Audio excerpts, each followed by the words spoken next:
Hello बच्चों, नमस्कार, good evening. क्या हाल चाल है सभी के? उम्मीद करता हूँ बहुत अच्छे होंगे और पढ़ाई भी आपकी अच्छी चल रही होगी। एक खुशखबरी आप लोगों के लिए है। हालांकि आप सभी लोगों को पता चल चुका होगा कि एसएससी जीडी 2024 का रिजल्ट आ चुका है। और जो लोग सेलेक्ट हुए हैं उन सभी को ढेरों बधाई। और जो लोग नहीं हुए हैं, कोई प्रॉब्लम नहीं है। लाइफ एंड नहीं होती है, स्ट्रगल एंड नहीं होता है, मेहनत एंड नहीं होती है। हर नाकामयाबी का मतलब होता है कि आपको और बेहतर करने का एक चांस मिल गया। ठीक है। कहीं भी बच्चे आप अगर नाकामयाब रह रहे हो तो उसका मतलब ये मत सोचो कि आप बहुत मेहनत करी और आपका कुछ हो नहीं पाया, शायद आगे कुछ नहीं हो पाएगा, लोग क्या कहेंगे। लोगों का छोड़ो, उनका तो काम कहने का है। वो अपनी ड्यूटी कर रहे हैं कहने वाली। आप अपनी ड्यूटी करते रहो। कौन सी? बार बार स्ट्रगल करके गिरने वाली। गिरो, मैं कहता हूं जितनी बार गिरोगे ना, छलांग उतनी लंबी मारोगे। 100%। ये मैं कोई किताबी बात नहीं कह रहा हूं आपसे, एक्सपीरियंस वाली बात कह रहा हूं। सच में 2018 में 3 एग्जाम में फेल हुआ था मैं। एसएससी एमटीएस में फेल हो गया था मैं 2018 में। सीएचएसएल में फेल हो गया था मैं। मुझे लगा यार इतने छोटे एग्जाम नहीं निकल रहे मेरे से, और सपने देख रहा है तो सीजीएल के। लेकिन डिमोटिवेट नहीं हुआ, चलती रही तैयारी और मेहनत से। सोचा कि यार ये चल, अगर यहाँ लग जाता तो बड़ी तैयारी के फिर बाधा आ जाती, प्रॉब्लम आ जाती अगर यहाँ पे अगर तू सिलेक्ट हो जाता। ठीक है। 19 में हो गया सीजीएल, है ना। जहाँ एक साल पहले एमटीएस नहीं हुआ, 2019 में सीधा सीजीएल हो गया। तो उसका मतलब ये नहीं है कि आपने बहुत सारी मेहनत करी, आपकी मेहनत सारी नाकामयाब हुई। ओके। तो नेक्स्ट टाइम, इस टाइम नहीं सही तो नेक्स्ट टाइम। ओके। बस निराश नहीं होना है और मेहनत अपनी नहीं छोड़नी है। जो लोग सेलेक्ट हो चुके हैं उनको तो स्पेशली बधाई है ही है। आपकी मेहनत कामयाब हुई। और एंजॉय करिए इस मोमेंट को, क्योंकि ये मोमेंट बहुत ही स्पेशल होता है। स्पेशली अगर बात करूं मैं उन लोगों की जो लोग सेलेक्ट हुए हैं, बड़ा इमोशनल सा मोमेंट होता है जो रिजल्ट वाला होता है। हालांकि अगर किसी को ये भी पता है ना कि मेरा 100% होना ही होना है सिलेक्शन, रिजल्ट वाला दिन तो उसके लिए भी स्पेशल होता है। मतलब एक थोड़ा सा एक इमोशनल माहौल रहता है ना। तो चलिए, बाकी तो चीज़ें टाइम के साथ चलती रहेंगी। अभी स्टार्ट करते हैं हम अपना एक ऐसा चैप्टर, थोड़ा सा लेन देन वाला, है ना। ब्याज वाला चैप्टर, थोड़ा सा लेन देन की बातें थोड़ी सी करते हैं। आप में से ऐसे बहुत सारे लोग होंगे जिन्होंने अपना ये साइड बिजनेस बनाया होगा। थोड़ा सा पैसे का जुगाड़ ठीक होगा। कट ऑफ के बारे में भी मुझे नहीं पता भाई। अभी तो एक क्लास मेरी खत्म हुई है लोको पायलट वाली, और तुरंत 6 से 7 वो होती है, और तुरंत 7 बजे से आपकी क्लास में आ जाता हूँ। इन बिटवीन 1-2 मिनट का टाइम मिला तो मैंने मैसेज देखा है। अभी मैंने अभी पीडीएफ भी खोल के नहीं देखी, जस्ट मैसेज देखा है कि रिजल्ट आ चुका है। ओके। तो चलिए बात करते हैं थोड़ी सी साधारण ब्याज की। आप में से बहुत सारे ऐसे लोग होंगे जो साइड बिजनेस अपना ब्याज का करते होंगे। आप नहीं करते होंगे तो आपका कोई जानने वाला, आपका पड़ोसी जरूर करता होगा। हम मैं नाम ले रहा हूं ब्याज का। अभी मैंने साधारण ब्याज वर्ड यूज ही नहीं किया। मैं कह रहा हूं ये 2 चैप्टर ऐसे होंगे जिनको बहुत डिटेल में और बहुत डीप जाकर मैं आपको पढ़ाऊंगा। ये 2 चैप्टर ऐसे हैं, मैं तारीफ नहीं कर रहा हूं, ये 2 चैप्टर स्पेशली बच्चे पढ़ने आते हैं मेरे पास ऑनलाइन ही। ये 2 चैप्टर सर से पढ़ेंगे, क्योंकि इन चैप्टर में हम बहुत ही ज्यादा, मैं ऐसा नहीं है कि मैं आपको चीजें रटवाऊंगा। एक्चुअल में आपको फील आएगी कि हाँ ऐसा होता है, और कैसा भी सवाल बन जाए आप अपनी अप्रोच उसमें लगाएंगे। अब बात करते हैं ब्याज की। अभी मैंने साधारण ब्याज यूज नहीं किया वर्ड। बच्चे ब्याज की अगर मैं बात करता हूं, इंटरेस्ट की,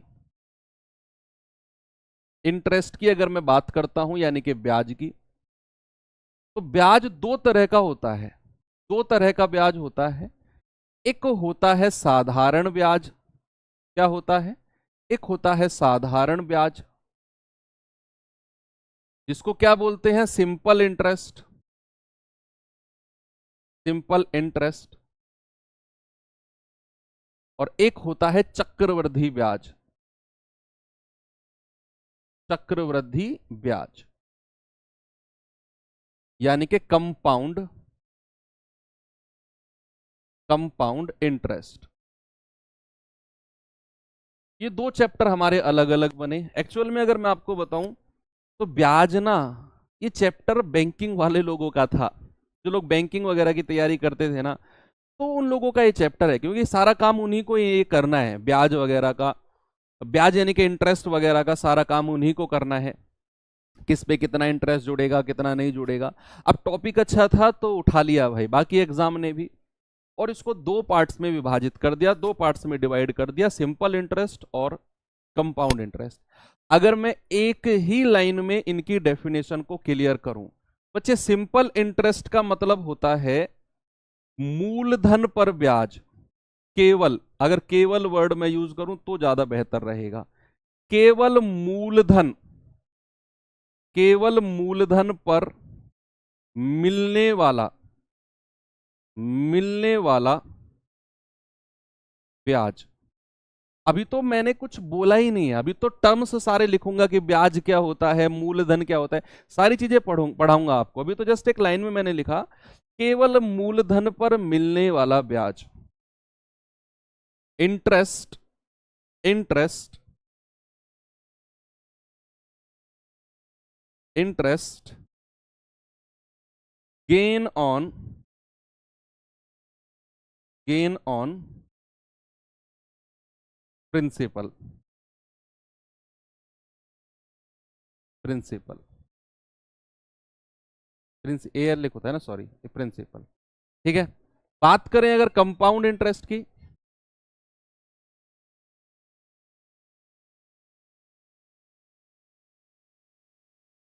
बात करें अगर कंपाउंड इंटरेस्ट की, तो इसको एक लाइन में मुझे डिफाइन करना है तो मैं कहूंगा कि ब्याज के ऊपर ब्याज, ब्याज के ऊपर ब्याज ही क्या होता है, चक्रवृद्धि ब्याज। ब्याज के ऊपर ब्याज ही क्या होता है, चक्रवृद्धि ब्याज। इंग्लिश वाले बच्चे लिख लेंगे interest on interest, interest on interest equals to compound interest. अब ये चैप्टर हमारा अलग है, ठीक है, इसको हम पढ़ेंगे अलग।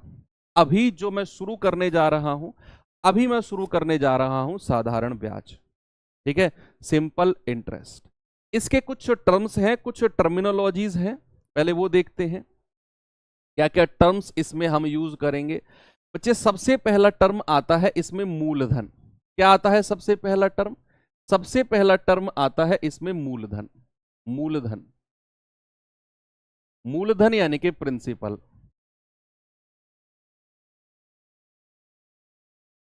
अब मूलधन क्या होता है भाई, ये मानकर चलो आप किसी को पैसे दे रहे हो उधार, आप किसी को, अच्छा ऐसा है क्या, गौरव कुमार बेईमान दुकानदार की गलत पीडीएफ डल गई है। ठीक है बच्चे, मैं उसे अभी करेक्ट करा देता हूं, है ना, आप मुझे बस एक ही सेकंड का टाइम दो।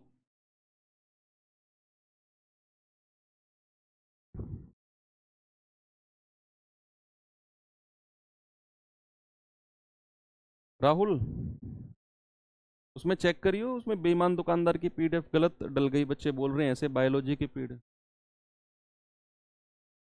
करा दी ठीक हो, करा दी ठीक हो, ठीक है ठीक।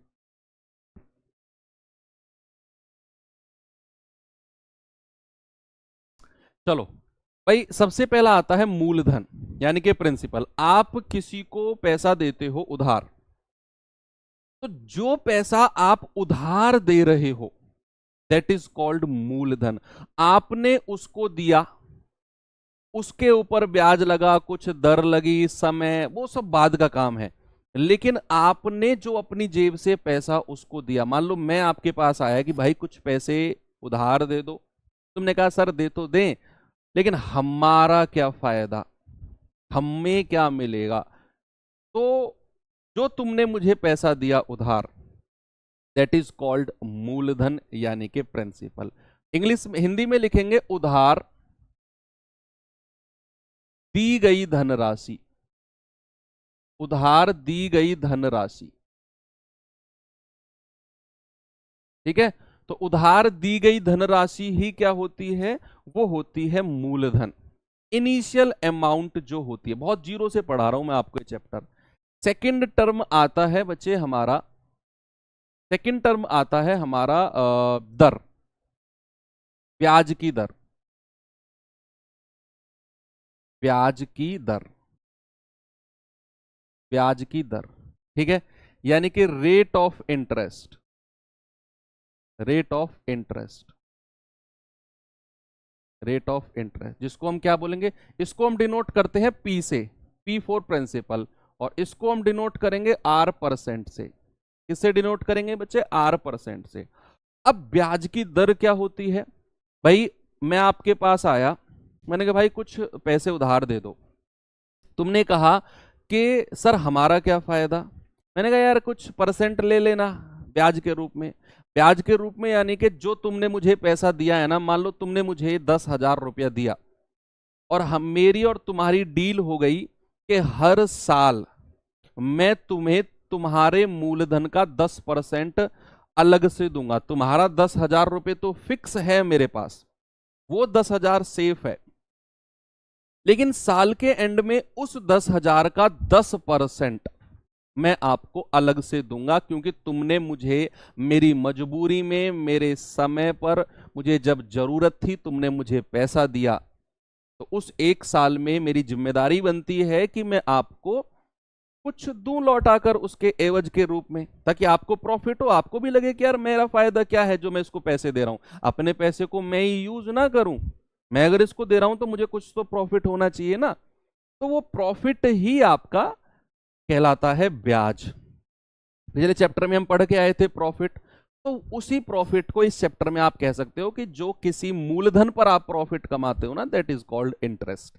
अब रेट ऑफ इंटरेस्ट, ब्याज की दर क्या होती है बच्चे, ब्याज की दर होती है कि मूलधन पर, मूलधन पर एक वर्ष में, मूलधन पर एक वर्ष में मिलने वाला, मिलने वाला ब्याज, मूलधन पर एक वर्ष में मिलने वाला ब्याज ही क्या होता है, ब्याज की दर होती है। क्या होती है बच्चे, वही ब्याज की दर होती है, मिलने वाला प्रतिशत ब्याज आप कह सकते हो, प्रतिशत ब्याज। अब ठीक रहेगा कि मूलधन पर एक वर्ष में मिलने वाला प्रतिशत ब्याज ही क्या होता है, वो होता है ब्याज की दर। क्या होती है, ब्याज की दर। मान लो अगर मैंने कहा कि rate of interest, for example मैंने कहा रेट ऑफ इंटरेस्ट जो है वो 10% वार्षिक है। क्या है, 10% वार्षिक मैंने कह दिया। रेट ऑफ इंटरेस्ट क्या है, 10% एनुअली। इसका क्या मतलब है, 10% वार्षिक का मतलब है कि जो पैसा उधार दिया गया है ना, उस पे हर साल 10% रुपए मिलता है अलग से, प्रॉफिट के रूप में, लाभ के रूप में। जो पैसा आपने मुझे उधार दिया है ना, मैं उस पर हर साल आपको 10% दूंगा अलग से आपके प्रॉफिट के रूप में।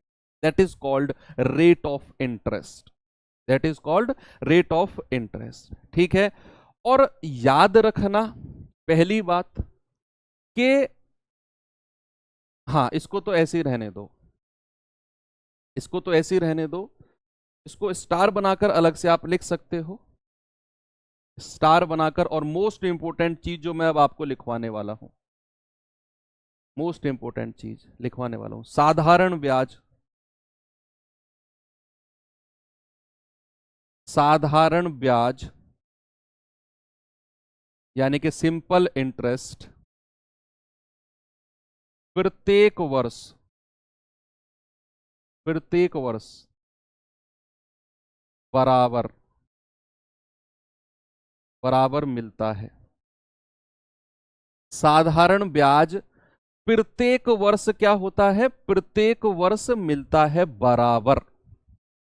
साधारण ब्याज प्रत्येक वर्ष मिलता है बराबर, यानी कि अगर मैं कह रहा हूं रेट ऑफ इंटरेस्ट 10% वार्षिक है, इसका मतलब है कि आपको एक साल में 10% ब्याज मिलेगा, एक साल में। और मैंने नीचे लिख दिया कि साधारण ब्याज हर साल बराबर मिलेगा। अगर मैं कह रहा हूं कि आपको एक साल में 10% ब्याज मिलता है तो 2 साल में कितना मिलेगा? अब मैं कह रहा हूं, अब आपके दिमाग जो है ना वो गदगद होने वाला है कि सर मजा आ गया। अभी तक तो मैं थ्योरी स्टार्ट कर रहा था, थ्योरी पढ़ा रहा था, वो जरूरी थी। अब मैं जो चीजें आपको पढ़ाऊंगा ना मजा आ जाएगा।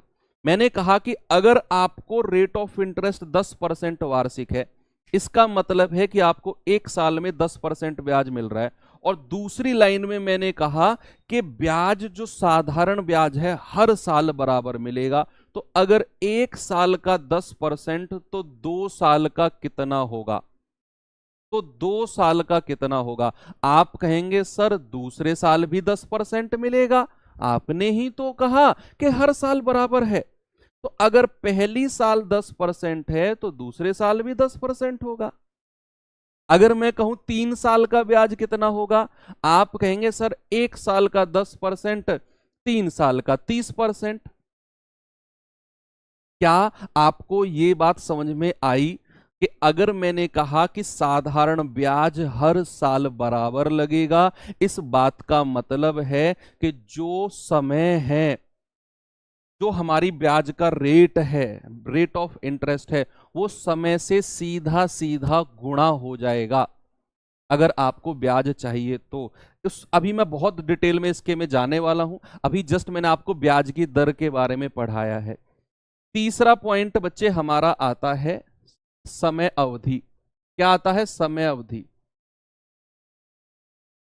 समय अवधि इंग्लिश में क्या बोलते हैं? Time period. क्या बोलते हैं मेरे भाई? इंग्लिश में बोलते हैं टाइम पीरियड। ये क्या होता है समय अवधि? यानी कि समय अवधि का मतलब है कि कोई भी धन राशि या कोई भी मूलधन जितने समय के लिए ब्याज पर दिया गया है ना, जितने समय के लिए मूलधन या प्रिंसिपल, मूलधन जितने समय के लिए, जितने समय के लिए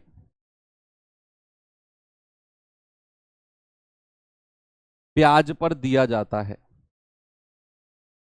ब्याज पर दिया जाता है, दिया जाता है, वही क्या होता है? वही आपकी समय अवधि यानी कि टाइम पीरियड होता है,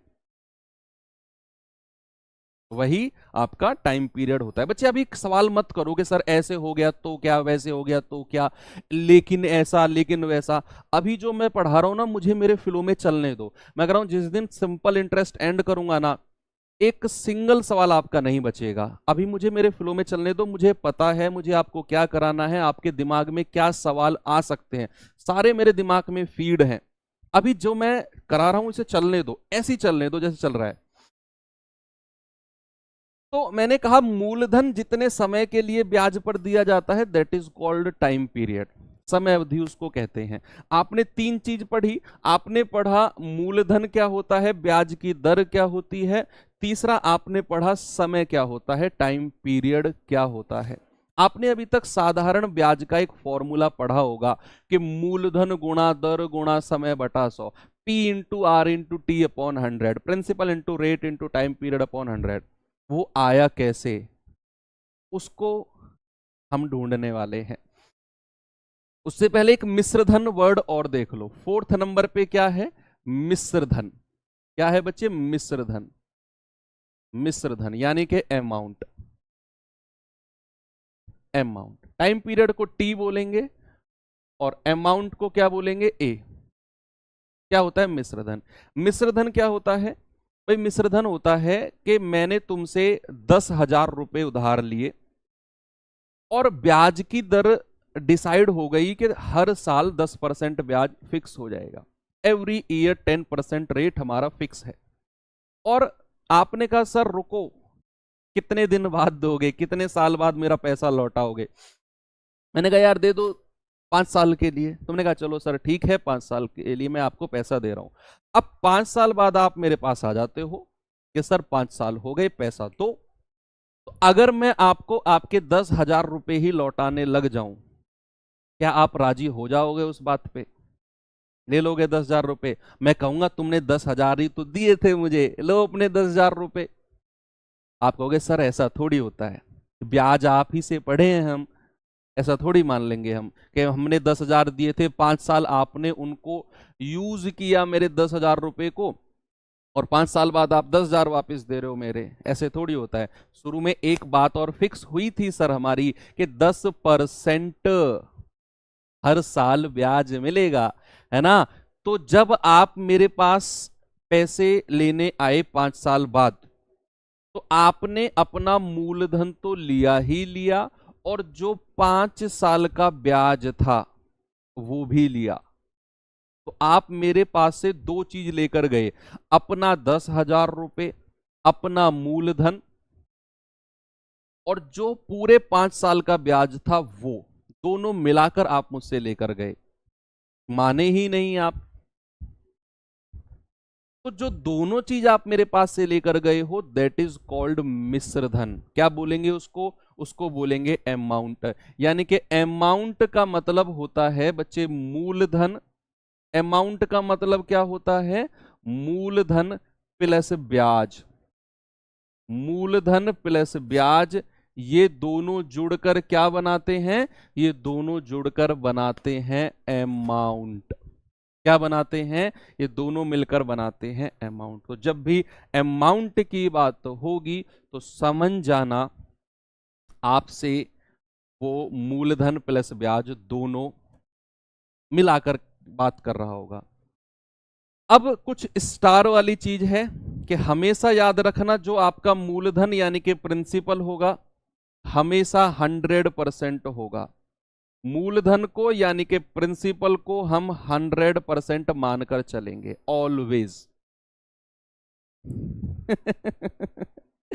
मैंने क्या कहा है? मत करो ऐसे कमेंट यार, सर आपको दे रहे हैं तो क्या बोल रहे हो? गांव में तो मंथली इंटरेस्ट लेते हैं। अरे सब पढ़ाऊंगा भाई साहब, काहे टेंशन लेते हो? अभी पहले ये तो सीख लो ब्याज होता क्या है, सब चीज पढ़ाऊंगा। गांव में कैसे पैसा लेते हैं, क्यों लेते हैं, कैसे वो कैलकुलेट होता है। वो चक्रवृद्धि ब्याज लेते हैं गांव में, जो लेते हैं बड़े तेज होते हैं गांव के लोग, सिंपल इंटरेस्ट पे बात नहीं बनती उनकी, वो चक्रवृद्धि ब्याज पे बनती है ना? तो मूलधन हमेशा अपने आप में क्या होगा? मूलधन हमेशा अपने आप में होगा 100%। क्या होगा? 100%। ओके, अब ये सारी चीजें पढ़ी। अब थोड़ा सा इसके बारे में एक बार इसको पढ़ो, लाइन को फिर से पढ़ो। इसको कह रहा है साधारण ब्याज प्रत्येक वर्ष बराबर मिलेगा। साधारण ब्याज प्रत्येक वर्ष बराबर मिलेगा। अब मैं इस चीज को थोड़ा सा और डिटेल में आपको पढ़ाने वाला हूं। भाई मैंने आपसे बोला कि रेट ऑफ इंटरेस्ट, किसी भी मूलधन पर ब्याज की जो दर है ना बच्चा, वो 10% है। और ये मैंने कह दिया ये वार्षिक है। दरअसल होता क्या है, जब हम ये चैप्टर पढ़ रहे होते हैं ना, साधारण ब्याज और चक्रवृद्धि ब्याज, इसमें ज्यादातर क्वेश्चंस जो रेट ऑफ इंटरेस्ट दिया होगा ना, वो वार्षिक दिया होगा। क्यों? क्योंकि मैंने आपको शुरू में बताया कि ये दोनों चैप्टर कहां से लिए गए हैं? बैंक से। और बैंक नॉर्मली ब्याज लगाता है कौन सा? वार्षिक, यानी कि एनुअली ब्याज लगाता है बैंक। तो इसमें आपको ऑलमोस्ट क्वेश्चंस जो मिलेंगे वो वार्षिक ब्याज के मिलेंगे। कुछ रहेंगे छमाही, तिमाही, हर महीने, 8 महीने, 7 महीने, वो बाद की बात है। लेकिन नॉर्मली इसको नॉर्मली इसको हम देखेंगे वार्षिक ब्याज, यानी कि हर साल कितना ब्याज मिल रहा है? 10%। देखो रेट ऑफ इंटरेस्ट जहां भी आपको दिखे, ब्याज की दर जहां भी आपको दिखे, जितना भी परसेंट दिया हो और उसके आगे लिखा हो वार्षिक, इसका मतलब समझ जाना, अगर मैंने लिखा है 10% वार्षिक, मतलब कि एक साल में कितना ब्याज मिल रहा है? सर 10% मिल रहा है। अगर मैं कहूं कि रेट ऑफ इंटरेस्ट 5% वार्षिक, मतलब कि एक साल में 5% ब्याज मिल रहा है। और एक लाइन को तो साधारण ब्याज के सर के ऊपर सेट कर दो कि साधारण ब्याज हर साल बराबर मिलेगा। हर साल।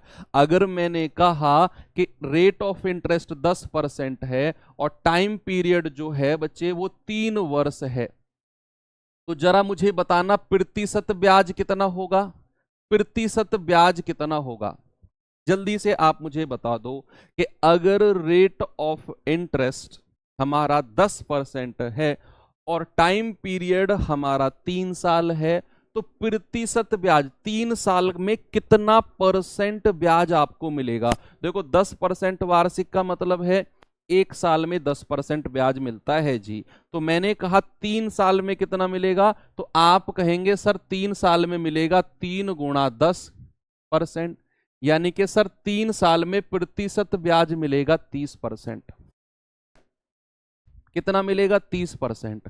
और दूसरी बात आप मुझे बताओ, ये 30% किसका, भाई वो कौन सी वैल्यू है जिसका 30% मैं निकालूं, किसका, किसका 30% बताओ, किसका 30% निकालूं। ये तो प्रतिशत ब्याज है। अगर मैं कहूं केवल ब्याज, केवल ब्याज बताओ, या केवल साधारण ब्याज, केवल साधारण ब्याज की मैं बात करूं तो किसका 30%, किसका।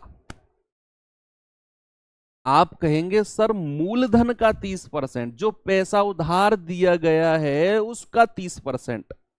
भाई उसी का ही तो 30% है, प्रिंसिपल का 30%। यानी कि अगर मैं साधारण ब्याज कहूंगा तो मैं कहूंगा प्रिंसिपल का कितना, 30% को मैं ऐसे लिख दूं 3 × 10%, थोड़ी देर के लिए ऐसे लिख दूं मैं 3 × 10%। कोई प्रॉब्लम है किसी को, किसी को प्रॉब्लम नहीं है। तो मूलधन को तो पी ही रहने दो। 3 क्या था, 3 हमारा टाइम पीरियड था, और 10% क्या है, 10% हमारा R% है, और इसको मैं लिख सकता हूं R/100। भाई परसेंट को मैं क्या लिख सकता हूं, परसेंट को मैं लिख सकता हूं R/100। भाई 10 क्या है, 10 हमारी ब्याज की दर है R, और परसेंट का मतलब बटा 100। तो इसको अगर मैं थोड़ा सा अरेंज करूं तो सिंपल इंटरेस्ट यानी कि साधारण ब्याज मुझे क्या मिलेगा, मूलधन गुणा दर गुणा समय और बटा 100। क्या यही फॉर्मूला आपने डायरेक्ट याद किया था कभी, क्या यही फॉर्मूला डायरेक्ट याद किया था आपने, और हमने एक एग्जाम्पल की मदद से इस फॉर्मूले को वेरीफाई और प्रूफ दोनों कर दिया, वेरीफाई भी कर दिया, प्रूफ भी कर दिया कि भाई ब्याज परसेंट निकालना है तो 1 साल का 10%, 3 साल का आएगा 3 × 10%। और ये किसका, मूलधन का इतना परसेंट, तो मूलधन गुणा 3 × 10% है ना। तो मूलधन 3 को लिखा मैंने समय यानी कि टाइम, 10% को लिखा R% और R% मतलब R/100। तो मूलधन गुणा ये मूलधन आएगा, मूलधन गुणा दर गुणा समय बटा 100। क्या हमारा जो फॉर्मूला है साधारण ब्याज का प्रूफ हो गया। हालांकि इस फॉर्मूले की जरूरत हमें कहीं कहीं पड़ेगी, हर जगह नहीं पड़ेगी, कहीं कहीं। बस आप इसको ध्यान में रखो कि साधारण ब्याज बराबर मूलधन गुणा दर गुणा समय बटा 100। ओके, हमारे साधारण ब्याज के 90% क्वेश्चंस, मैं कह रहा हूं 90% क्वेश्चंस इसी तरीके से हो जाएंगे। आपका जो बेसिक अंडरस्टैंडिंग है ना, जो बेसिक अंडरस्टैंडिंग है उसी से हो जाएंगे। अब जैसे मैं आपको अगर सवाल की तरफ लेकर चलूं बच्चे, टाइप 1 के सवाल की तरफ मैं आपको लेकर चलता हूं, और टाइप 1 में मैं आपको सवाल दे रहा हूं, जरा देखेंगे ये वाला।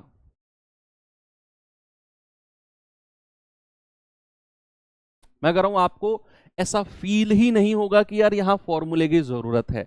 आपको ध्यान रखना है कि साधारण ब्याज के केस में ब्याज की दर का मतलब होता है 1 साल में मिलने वाला ब्याज, और सर समय का मतलब है कि हर साल हमें ब्याज बराबर मिलेगा, हर साल।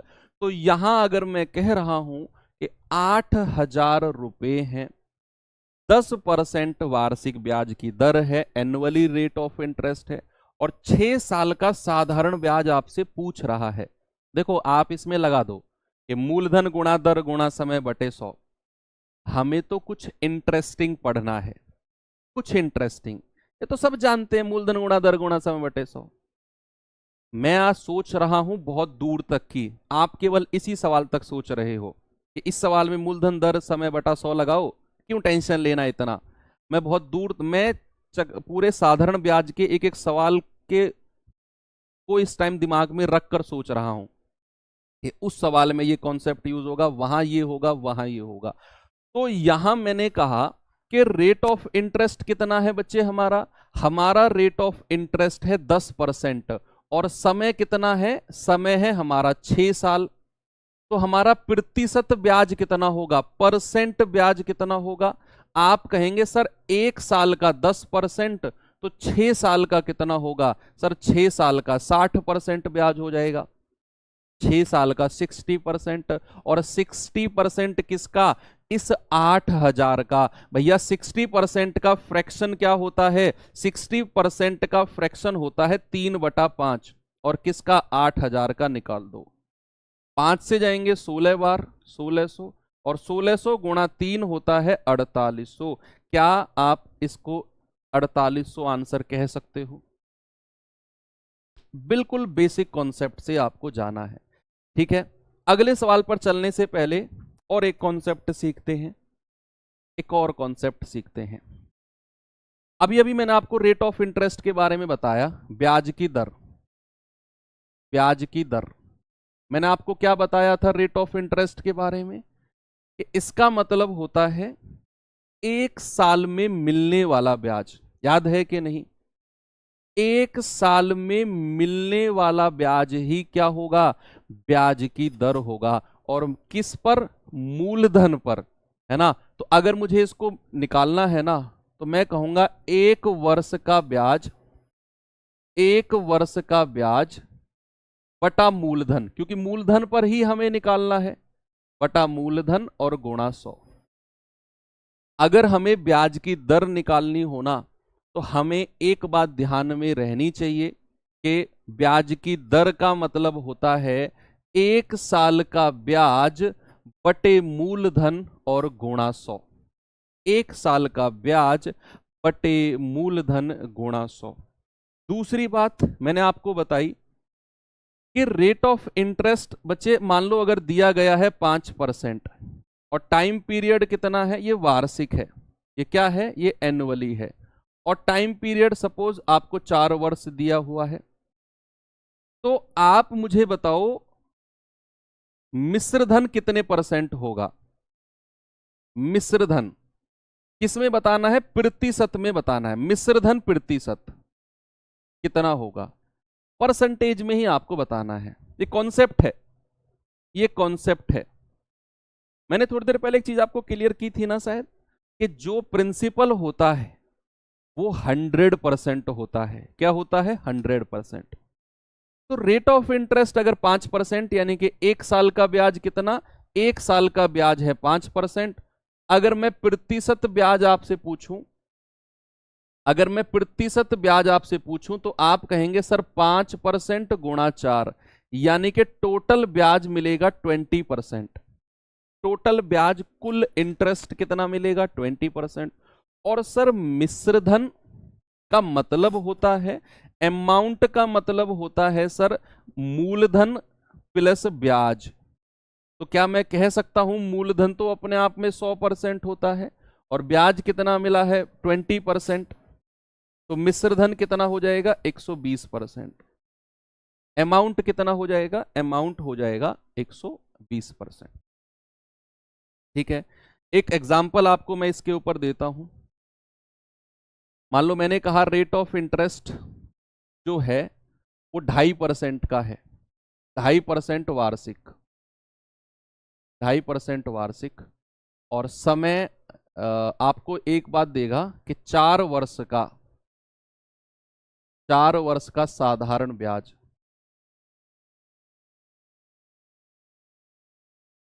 साधारण ब्याज 3300 रुपये है। आपसे पूछेगा प्रिंसिपल मूलधन क्या है, अमाउंट मिश्रधन क्या है, दोनों चीज आपसे पूछेगा। ये सवाल मैंने आपके लिए बनाया। मैंने कहा रेट ऑफ इंटरेस्ट जो है वो 2.5% वार्षिक है, एनुअली है। और 4 साल का साधारण ब्याज हमको दिया हुआ है 3300 रुपए। तो कह रहा है बताओ प्रिंसिपल कितना है और अमाउंट कितना है। बताओ बच्चे जल्दी से जवाब इस सवाल का।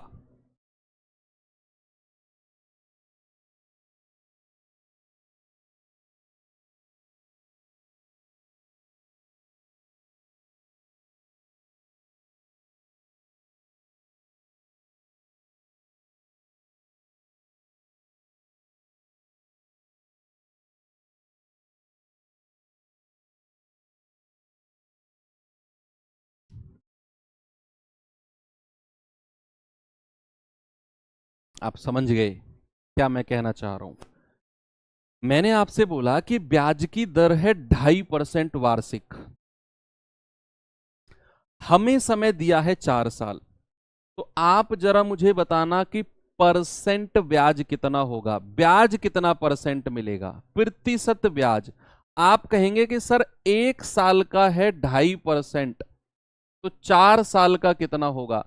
सर 4 साल का होगा, 4 साल का होगा हमारा 10%। 4 साल का ब्याज कितना होगा, 4 साल का ब्याज होगा 10%, 10%। ओके। और 4 साल का ब्याज 10% है। हमको तो 4 साल का ब्याज 3300 रुपए दे रखा है। तो क्या मैं ये कह सकता हूं कि 10% की वैल्यू 3300 रुपए है, 10% की। तो बच्चा 1% की वैल्यू कितनी होगी, 0 से 0 काट दो, 330। अगर मैं प्रिंसिपल यानी कि मूलधन की बात करूंगा वो तो 100% होता है सर। भाई 1% अगर 330 आ गया तो 100% कितना होगा, 330 गुणा 100, 33,000। अगर मैं अमाउंट की बात करूंगा तो 1% 330 है, अमाउंट कितना होता है 110%। होगा कि नहीं। अमाउंट का मतलब क्या है, अमाउंट का मतलब है मूलधन यानी कि 100% और प्लस ब्याज यानी कि 10%। तो 100% प्लस 10% अमाउंट बनेगा 110%। 110%। हमें चाहिए 110% की वैल्यू।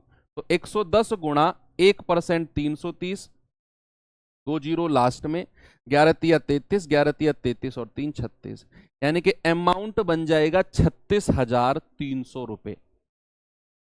अब इसी सवाल को अगर मैं थोड़ा सा चेंज कर दूं, थोड़ा सा मैं इस सवाल को चेंज कर रहा हूं, मैं ये सब रफ कर रहा हूं, यहां से सब कुछ रफ कर रहा हूं मैं, इतना, और ये मैं रफ कर रहा हूं।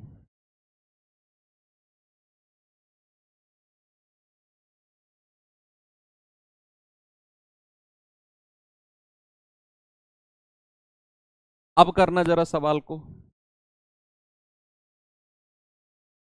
थोड़ा सा मैंने चेंज कर दिया सवाल को। सवाल नंबर 2 है ये आपके लिए, एग्जाम्पल नंबर 2। सवाल है रेट ऑफ इंटरेस्ट जो है वो 2.5% वार्षिक है। 2.5% क्या है, एनुअली है। और कह रहा है कि 4 साल का अमाउंट, 4 साल का मिश्रधन यानी कि 4 साल का अमाउंट है 3300 रुपए। तो बताओ प्रिंसिपल यानी कि मूलधन क्या होगा। सर ऐसी फीलिंग आ रही है जैसे साधारण ब्याज के सारे सवाल आज ही निकाल दूं। बहुत इंटरेस्टिंग टॉपिक है। मैं कह रहा हूं जितना मैं पढ़ा रहा हूं ना, ये 2 चैप्टर ऐसे हैं इनका रिवीजन रेगुलर करते जाना। यही 2 चैप्टर ऐसे हैं जो आपको बाकी लोगों से आगे लेकर जाएंगे, क्योंकि इनमें बच्चों का हाथ थोड़ा कमजोर होता है। ब्याज से वो डरते हैं क्योंकि उनके सीनियर्स उनको डरा के जाते हैं, जो उनसे सीनियर होते हैं ना, सलाह देते हैं, भाई साधारण ब्याज चक्रवृद्धि ब्याज में घुसना मत, बहुत हार्ड है, बहुत ज्यादा माथापच्ची करनी पड़ेगी, बहुत ज्यादा कैलकुलेशन है।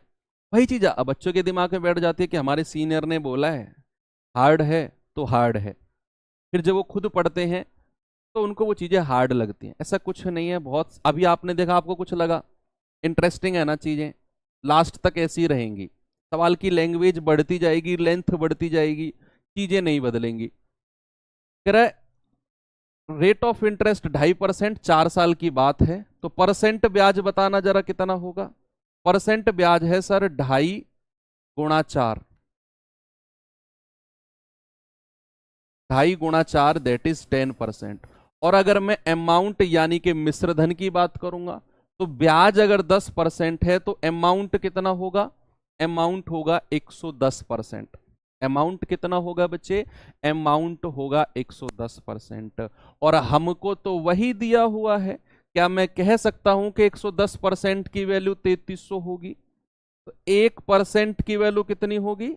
3300 बटा 110। जीरो से जीरो गया, 11 तिया 33, 1% 30, तो 100% कितना होगा? 100 गुणा 30, 3000। हो गया सवाल।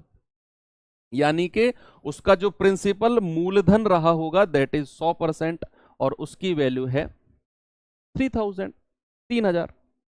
निकाल दिया आपने आराम से। सवाल आगे बढ़े। चलो इस सवाल पे आएंगे जरा।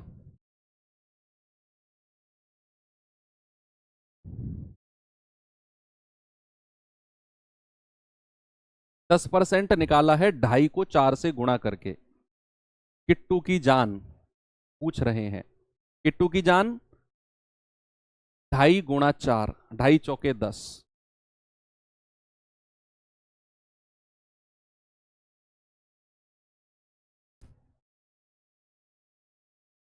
कह रहा है 75,000 की राशि पर 2 सही 5/3% वार्षिक ब्याज की दर से 5 साल की अवधि के लिए साधारण ब्याज कितना होगा?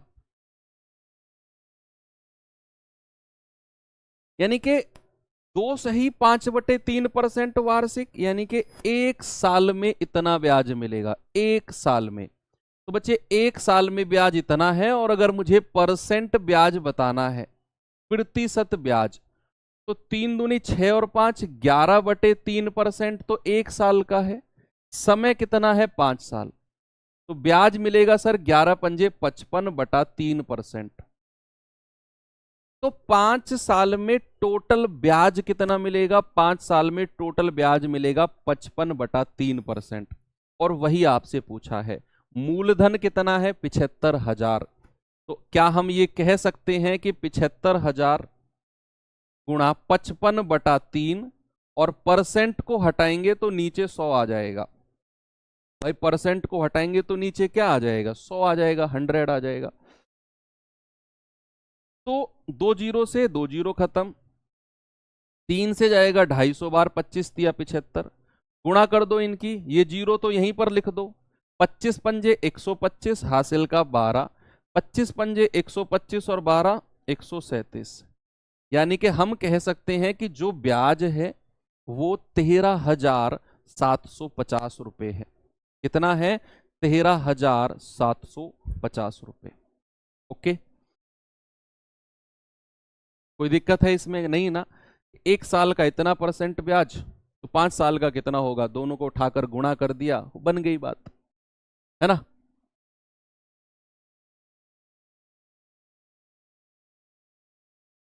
इस सवाल पे आइए जरा।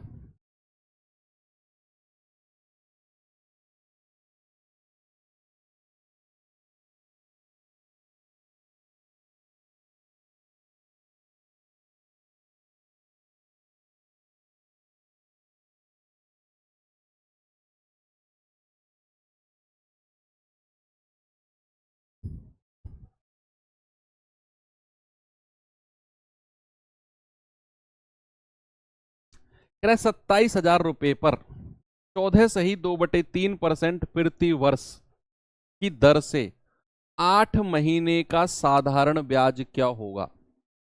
8 महीने का। देखो सबसे पहले तो हमको पता होना चाहिए कि महीने को वर्ष में कैसे बदलते हैं। अच्छा, अगर आपके पास ए महीना दिया हुआ है, ए महीना, ए महीने दिए हुए हैं, और मुझे इनको वर्ष में बदलना है। एक वर्ष में कितने महीने होते हैं? 12। तो 12 से डिवाइड कर दो, ये वर्ष में बदल जाएगा। कितने भी महीने आपको दे रखे हो, अगर आपको वर्ष में बदलने हैं तो 12 से डिवाइड कर दो। क्या कर दो? 12 से डिवाइड कर दो, वो वर्ष में बदल जाएंगे। सवाल देखिए, कह रहा है 27,000 पर 14 सही 2/3% प्रति वर्ष की दर से 8 महीने का साधारण ब्याज बताओ क्या होगा। 8 महीने को वर्ष में अगर मैं लिखूंगा तो ये हो जाएगा 8/12 वर्ष। क्या हो जाएगा बच्चे? 8/12 वर्ष। 4 दूनी 8, 4 तिया 12। क्योंकि हमें जो ब्याज की दर दी हुई है ना, वो प्रति वर्ष की दी हुई है, हर साल की। यानी कि एक साल में इतना % ब्याज मिल रहा है। तो 8 महीने का मतलब है 2/3 साल में कितना मिलेगा? 2/3 साल में। तो % ब्याज कितना होगा बच्चा? % ब्याज आप कहेंगे सर 14×3 = 42 और 2 44/3%। और समय कितना है? 2/3%। 2/3%। तो ये हो जाएगा 44 दूनी 88/3 तिया 9%। तो हमारा प्रतिशत ब्याज कितना हो गया? 88/9%। हमारा जवाब होगा ऑप्शन नंबर डी।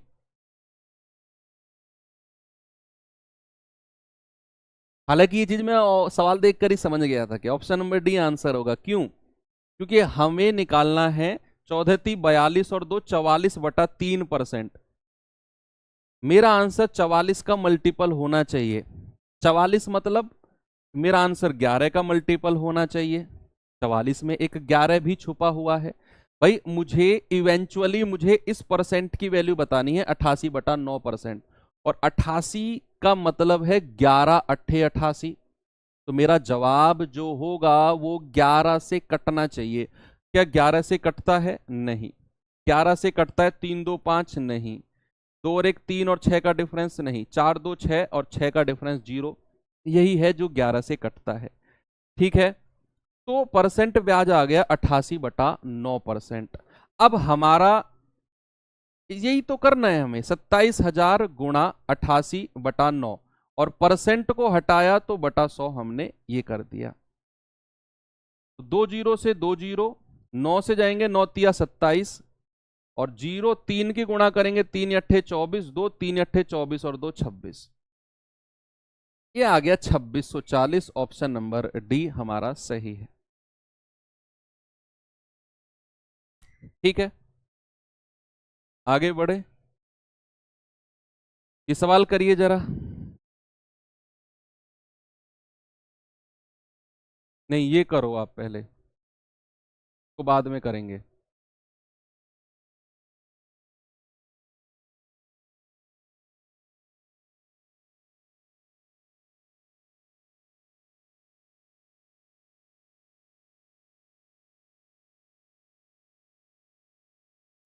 कह रहा है कि 3,000 रुपए की राशि पर 6 सही 1/4% वार्षिक दर से 5 फरवरी 2005 से 18 अप्रैल 2005 तक दोनों तिथि को शामिल करना है। यानी कि 5 फरवरी 5 तारीख और 18 तारीख दोनों को शामिल करना है। कह रहा है बताओ इतनी अवधि के लिए साधारण ब्याज क्या होगा। कैलेंडर पढ़ा है आपने? पढ़ा होगा कैलेंडर तो। कैलेंडर तो पढ़ा है आपने। नॉर्मल ईयर, साधारण वर्ष में कितने दिन होते हैं टोटल पूरे वर्ष में? 365। और लीप ईयर में कितने टोटल दिन होते हैं पूरे वर्ष में? 366। नॉर्मल ईयर क्या होती, लीप ईयर क्या होती है? जो 4 से कट जाए, ये शताब्दी 400 से कट जाए। जो 4 से ना कटे वो नॉर्मल ईयर है, वो साधारण वर्ष है। और साधारण वर्ष में वर्ष कितने दिन का होता है? 365 दिन का। अब आप मुझे बताओ, वो कह रहा है 5 फरवरी 2005 से 18 अप्रैल 2005 तक। 2005 नॉर्मल ईयर है या लीप ईयर है? सर नॉर्मल ईयर है, साधारण वर्ष है। इस 2005 में कुल कितने दिन होंगे वर्ष में? आप कहेंगे सर 365 होंगे। होंगे कि नहीं? बिल्कुल होंगे। तो अब हमें बोला गया है कि 3,000 रुपए की राशि पर इतने % वार्षिक दर से 5 फरवरी 2005 से 18 अप्रैल 2005 तक के दिनों को गिनना है आपने। ऐसा सवाल एसएससी बहुत बना रहा है आजकल कि इतना पीरियड दे देगा और डेज गिनवाएगा। सबसे पहले बताओ 5 फरवरी, फरवरी में कितने दिन बचे हैं? 28 दिन की फरवरी होगी ना। भाई नॉर्मल ईयर है 2005, साधारण वर्ष है, 28 दिन की फरवरी होगी, तो 5 फरवरी से 28 फरवरी तक दिन कितने हो गए बताओ जल्दी से। 5 फरवरी से 18 फरवरी तक, 15 और 8 23 और 1 24, 24 दिन होंगे ना, क्योंकि 5 तारीख को भी हमें रखना है, इस 5 तारीख को भी हमें शामिल करना है। तो 5 तारीख से 28 तारीख तक दिन कितने हो गए, आप कहेंगे सर 24 डेज। फेब में कितने दिन हो गए, 24 डेज। और मार्च में कितने होते हैं, 31। अप्रैल में पूरे 18 दिन है, अप्रैल में पूरे 18 दिन लेने हैं, तो टोटल नंबर ऑफ डेज कितने हो जाएंगे, ये मार्च है, ये अप्रैल है। 3 3 2 5 है और 1 7, टोटल दिन कितने हो गए, 73 दिन। बच्चे अगर मुझे दिनों को वर्ष में बदलना है, अगर मुझे दिनों को वर्ष में बदलना है, तो जैसे 73 दिन है, अगर मुझे इसे वर्ष में बदलना है तो मैं डिवाइड करूंगा पूरे साल में दिन कितने होते हैं, 365 दिन। मैं इसे 365 से डिवाइड कर दूंगा। क्यों, क्योंकि यहां 73 दिन है, और अगर दिनों को वर्ष में बदलना है, पिछले सवाल में महीनों को वर्ष में बदलवा रहा था, तो हमने 12 से डिवाइड किया। एक साल में 12 महीने होते हैं, यहां दिनों को वर्ष में बदलवा रहा है, तो एक साल में कितने दिन होते हैं, 365, क्योंकि नॉर्मल ईयर है, साधारण वर्ष है। तो 73 एकम 73, 73 पंजे 365, तो इसको मैं कह सकता हूं 1/5 वर्ष। इसको तो याद रखना, सीधा दिमाग के किसी कोने में डाल लो कि 73/365 यानी कि 1/5 वर्ष। अब हमें बताना है प्रतिशत ब्याज कितना होता है, परसेंट ब्याज। भाई उसने बोला है 4×6 = 24 और 25% बटा 4, 25/4%, और समय कितना है, 1/5 वर्ष। तो 5 पूरे 25, यानी कि परसेंट ब्याज आ गया 5/4%। कितना आ गया, 5/4%। सर 23 दिन होंगे फरवरी में, नहीं बच्चे, उसने बोला है दोनों तारीख को भी शामिल करना है, 5 तारीख को भी शामिल करना है। अगर आप 5 तारीख को हटाते हो तो फरवरी में 23 दिन है, लेकिन 5 को भी लगाओगे तो 24 दिन है, उंगली पे गिनकर देख लो। तो इतना ब्याज बना, 3000 का इतना परसेंट निकाल दो, तो 3000 गुणा 5/4, और परसेंट को हटाएंगे तो बटा 100, 2 जीरो से 2 जीरो खत्म, ये जाएगा 2 दूनी 4, 2 से जाएगा 15 बार, 15×5 75/2, कितना आ जाएगा, 37.5 रुपीज। 75 का आधा कितना होता है, 37.5। कितना आ गया, आपका सवाल बिल्कुल सही है। ठीक है, आगे चले।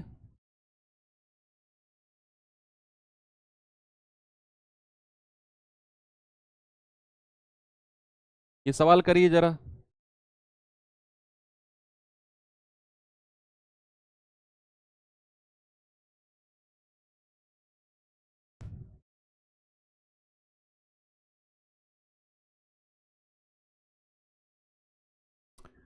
करिए जरा सवाल को। कह रहा है कितनी धनराशि, हमें पूछ रहा है कि मूलधन कितना, कितनी धनराशि 5 वर्षों में, 5 इयर्स में 6% वार्षिक साधारण ब्याज की दर से 1800 रुपए का ब्याज अर्जित करेगी। यहां 1800 रुपए ब्याज मिल रहा है, और किस रेट से, 6% से, और कितने साल में, 5 साल में।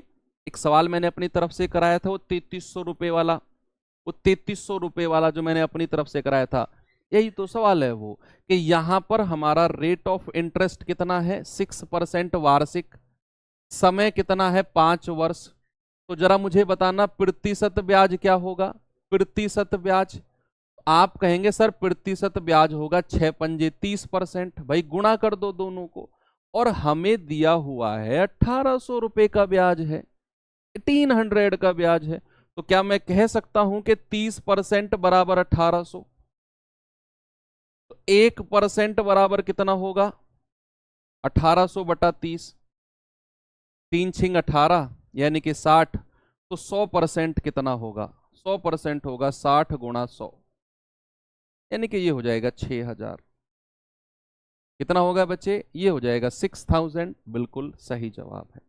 हमारा मूलधन कितना होगा? हमारा मूलधन होगा 6000। 100%, 100% ही क्या होता है? मूलधन, यानी कि प्रिंसिपल होता है। ये सवाल देखिए।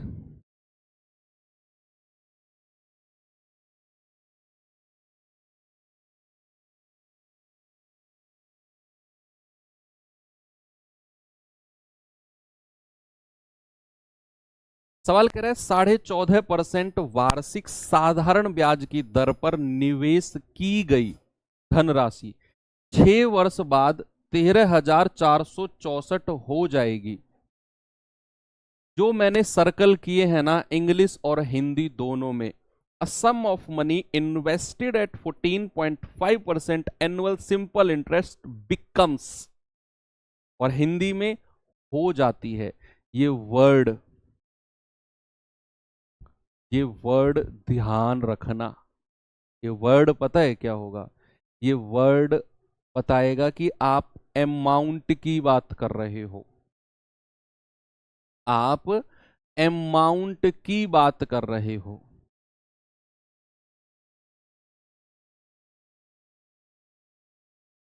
अगर वो कह रहा है ना कि 6 वर्ष बाद 13,464 हो जाती है, हो जाती है का मतलब है कि 6 साल में ये 13,464 जो है, ये मिश्र धन है, ये अमाउंट है ना। ये बिकम्स इतना, तो ये अमाउंट की बात, ये वर्ड जहां भी जिस भी सवाल में मिले, समझ जाना वो अमाउंट की बात कर रहा है। किसकी?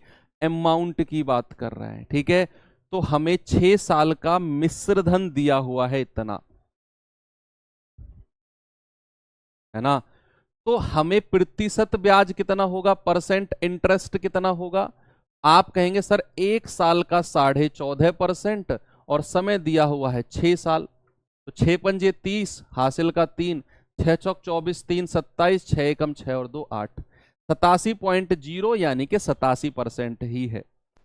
तो हमारा ब्याज कितना मिल गया? 87%।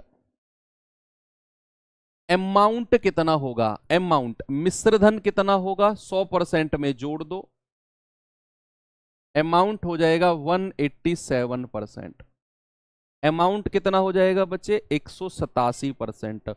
और वही तो हमको दिया हुआ है, वही तो दिया हुआ है भाई साहब, कि 187% की वैल्यू कितनी है? 13,464। तो 1% की वैल्यू कितनी होगी? 13,464 बटे 187। भाई डिवाइड करोगे आप इसको तो 100% कितना आ जाएगा?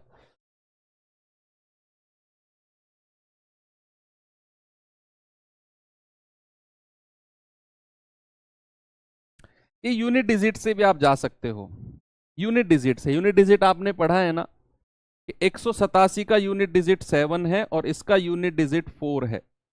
तो 7 का पहाड़ा पढ़ो, और 4 कब आता है? 7 दूनी 14, यानी कि यूनिट डिजिट 2 रहना चाहिए। जीरो को तो छोड़ो, जीरो से हटो, आगे आओ, यहां 6 है, यहां 8 है, यहां 5 है और यहां 2 है, यानी कि 7 का पहाड़ा 2 बार ही गया होगा। 7 दूनी 14, तभी यूनिट डिजिट मैच करेगा। कभी ऐसी कैलकुलेशन आए ना तो यूनिट डिजिट चेक कर लिया करो कि यहां 7 है, यहां 4 है, तो 7 का पहाड़ा 7 दूनी 14, यानी कि 2 बार में जाके कटा होगा। तो यहां 5, यहां 8, यहां 6, यहां तो यूनिट डिजिट मैच होते ही नहीं, यहीं पर मैच हो रहा है। मेरा आंसर यही हो जाएगा।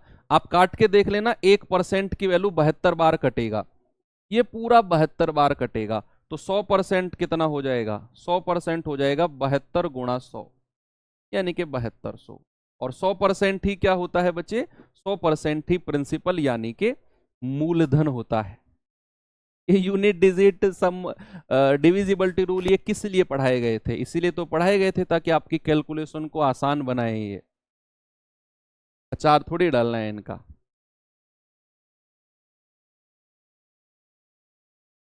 ये सवाल करिए।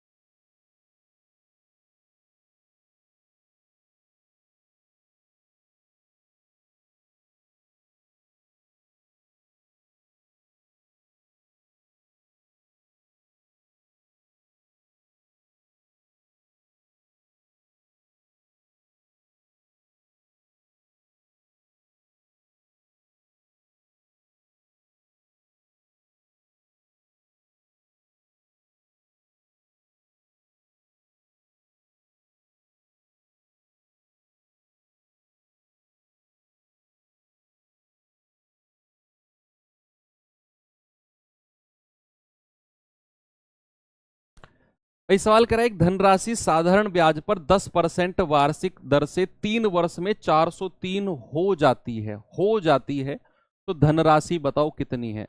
बच्चे अगेन उसने वर्ड यूज किया हो जाती है, मतलब ये 403 क्या है, अमाउंट है, मिश्र धन है। तो परसेंट ब्याज बताना मुझे जरा कितना होगा। भाई 1 साल में कितना मिलता है 10%, तो 3 साल में कितना मिलेगा 30%। 30% तो ब्याज है। अमाउंट कितना होगा, 100 में 30 जोड़ेंगे, अमाउंट होगा 130%। हमेशा 100 में 30 जोड़ना है। तो 130% की वैल्यू कितनी है 403। हमें 1% की वैल्यू पता करनी है 403 बटा 130। तो 100% कितना होगा, वही हमारा मूलधन यानी कि प्रिंसिपल होगा, इंटू 100 कर दो। 0 से 0 गया, 13 से काटेंगे, 13 तिया 39, 13 एकम 13 और 31 गुणा 10 यानी कि 310। हमारा जवाब क्या हो जाएगा, ऑप्शन नंबर सी बिल्कुल सही है। ठीक है, सभी का आ गया। अगले सवाल पर चलो, ये सवाल करिए जरा। थोड़े सवाल ऊपर नीचे लग गए आपके।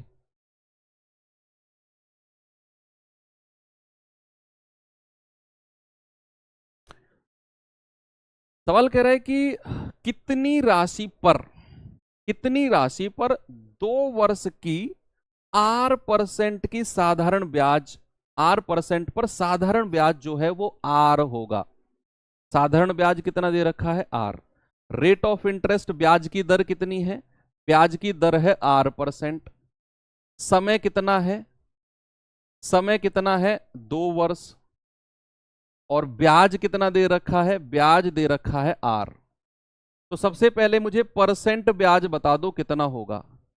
परसेंट ब्याज होगा सर R% गुणा 2, ये हो जाएगा 2R%।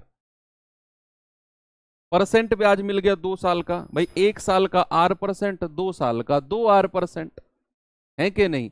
और ब्याज हमको कितना दे रखा है 2R% बराबर कितना ब्याज दे रखा है R।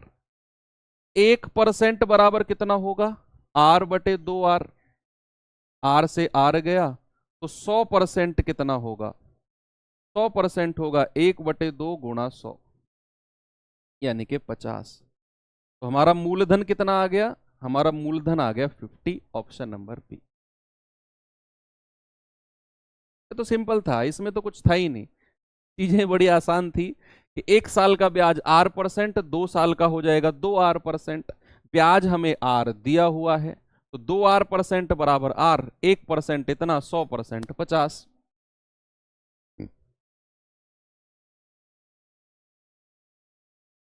ये सवाल देखिए जरा।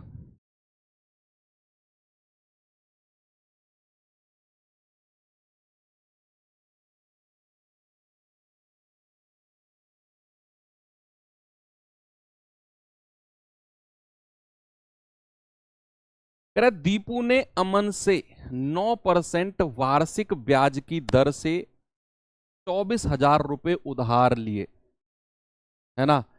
फिर कह रहा है 3 वर्ष बाद इसे चुकाने के लिए कितना भुगतान करना होगा। देखो भुगतान करने का मतलब है जो एग्जाम्पल मैंने आपको दिया, कौन सा, कि मैं आपसे पैसे लेकर गया 10,000 और 5 साल बाद आप मेरे पास आए पैसा लेने, तो आप केवल मूलधन थोड़ी लेकर जाओगे, मैं कितना बकाया चुकता करूंगा आपका, आपका मूलधन और आपका ब्याज। तो यहां अगर सवाल कह रहा है ना 3 साल बाद चुकाने के लिए कितना भुगतान करना है, मतलब वो अमाउंट की बात कर रहा है कि मूलधन और ब्याज दोनों मिलाकर चुकाना है। तो परसेंट ब्याज जरा बताना मुझे कितना होगा। परसेंट ब्याज सर 1 साल का 9%, समय है 3, तो ये हो जाएगा 27%। कितना होगा 27। अमाउंट कितना हो जाएगा 127%। यानी कि हमें मूलधन का 24,000 का इतना परसेंट निकालना है, 24,000 का।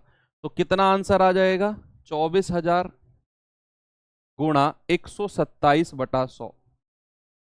2 जीरो से 2 जीरो गया, ये जीरो लास्ट में ही लिख दो, 24 सत्ते 168 हासिल के 16, 24 दूनी 48, 48 और 16 64 हासिल के 6, 24 एकम 24 और 6 30। तो भाई साहब को कितना भुगतान करना होगा? 30,480 रुपए। कितना भुगतान करना होगा जी? 30,480। उम्मीद करता हूं आज की क्लास बहुत अच्छी लगी होगी, आपको चीजें बहुत अच्छी तरह समझ में आई होगी। आज की क्लास मैं थोड़ी सी कम रखूंगा, 1 घंटे 5-10 मिनट की है। क्यों? क्योंकि आज फर्स्ट क्लास है, इसका रिवीजन भी आपको करना है। कल की क्लास हम थोड़ी सी बढ़ा देंगे। ओके, तो मजा आया क्लास में? फील आई थोड़ी सी कि हाँ सवाल कर रहे हैं और कर पा रहे हैं और कर लेंगे? तो कुछ क्वेश्चंस मैं आपको दूंगा वर्कशीट में, उसे सॉल्व करना, और चीज़ें फिर कल हम आगे बढ़ाएंगे और भी अच्छी अच्छी सवाल करेंगे। आज तो जस्ट स्टार्टिंग थी, तो बेसिक चीज़ें मैंने आपको बताई। चलिए एंड करते हैं क्लास को। थैंक यू, बाय बाय, जय हिंद।